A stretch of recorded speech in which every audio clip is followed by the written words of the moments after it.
President Donald Trump চিঠি দিয়েছেন প্রধানমন্ত্রী Sheikh Hasina. I hope everyone's having a great time because you're going to hear some fantastic speakers tonight.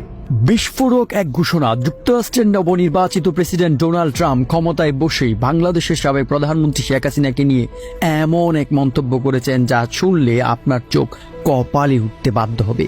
যুক্তরাষ্ট্রের president Donald Trump তার প্রথম ভাষণে বাংলাদেশের সাবেক প্রধানমন্ত্রী শেখ হাসিনার নেতৃত্বের প্রতি গভীর শ্রদ্ধা জানিয়েছেন। তিনি বলেন, বাংলাদেশের ইতিহাসে বঙ্গবন্ধু কন্যা শেখ হাসিনার মতো একজন সফল প্রধানমন্ত্রী আর আসবে না। তার অসাধারণ নেতৃত্বে বাংলাদেশ উন্নয়নের শিখরে পৌঁছেছে। ডোনাল্ড ট্রাম্প আরো বলেন, শেখ হাসিনার নেতৃত্বে বাংলাদেশ গত 50 বছরে যে সাফল্য অর্জন করেছে তা অনন্য। তার হাতেই বাংলাদেশ নিরাপদ। এখানেই থেমে যাননি ট্রাম্প। তিনি আরো বলেন, আমি অতি শীঘ্রই শেখ হাসিনাকে বাংলাদেশের মাটিতে ফিরিয়ে আনবো এবং একটি সুষ্ঠু নির্বাচনের মাধ্যমে তাকে আবারও ক্ষমতায় বসানোর ব্যবস্থা করব। এই বক্তব্য নিয়ে সারা বিশ্বে শুরু হয়েছে আলোড়ন। বাংলাদেশের জনগণের জন্য এটি গর্বের একটি মুহূর্ত।